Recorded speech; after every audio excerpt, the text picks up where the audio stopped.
80% of your buyer's journey happens before they ever speak to you. And today, we're not just going to tell you about it, we're going to prove it. We're going to walk you through the data, show you exactly what your buyers are doing before they pick up the phone, and give you a framework to influence that 80% you're currently invisible in. Let's look at the numbers. Research shows that on average, B2B buyers complete 80% of their decision-making journey before they even get in contact with a company. With the rise of AI and large language models, that number is only increasing. This means by the time a surgeon, a procurement manager, or hospital administrator contacts your sales team, they've already done most of the work. They've identified the problem, they've researched the options, and they've compared you to your competitors. And they've probably already formed an opinion.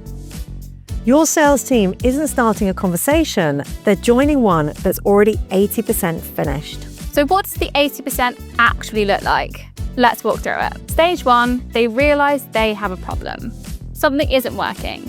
A device is causing complications, a process is too slow, outcomes aren't where they need to be. At this point, they're not looking for a product. They're looking for understanding or a solution. Stage 2, they start researching. They Google the problem, they read articles, they watch videos, they ask their peers. They're building knowledge, not evaluating vendors yet. Stage 3, they start comparing options. Now, they are looking at specific products. They're visiting websites, they're reading case studies, they're checking clinical evidence. This is where their shortlist forms. Next is stage 4, they reach out. But by this point, the shortlist is already made. If you weren't visible in stages 1, 2, or 3, you're not even on the list. Your sales team never even gets the opportunity. Now, let me give you a real example of what this looks like. We worked with a Medtech company who were getting almost no inbound inquiries. Their products were strong, their clinical evidence was solid, but they had no content at stages 1, 2, or 3. They were completely invisible during the research phase. The only way they got deals was through existing relationships and trade shows. When we built out content for each stage of the buyer's journey, the shift was significant. Buyers started finding them during the research phase, and that meant they arrived at the first sales conversation already educated, already interested, and already on the way to a decision. The sales cycle was also compressed because the content had done the early work. So, how do you actually influence the 80% that happens before the call? Step 1, you map your buyer's journey. Understand the stages they go through from problem, awareness to decision. We covered this in detail in our content map video, so go back and watch that if you haven't. Step 2, identify the questions at each stage.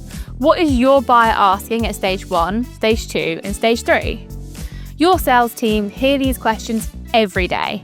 That's your starting point. Step 3, create content that answers those questions. Not just product brochures, educational, helpful content that positions you as the company that understands their problem. Step 4, make it findable. The best content in the world is useless if nobody can find it. It needs to be on your website, on LinkedIn, on YouTube, and in the places your buyers are actually looking. And increasingly, it needs to be structured so the AI tools and search engines can reference it. Step 5, connect it to your sales process. Your sales team should know what content exists and when to use it. Send the comparison guide before the second meeting, share the case study when the buyer goes quiet, use the objection handling content before the objection is even raised. So there's your proof. 80% of the buyer's journey happens before they even speak to you. And now you have a 5-step framework to influence it. Next week, we're giving you the complete content map, exactly what to publish at every stage of the Medtech buyer's journey. It's the most practical video we've done on this topic. Subscribe so you don't miss it. And if you want us to map your buyer's journey and identify the content gaps, book a free strategy call. The link's in the description.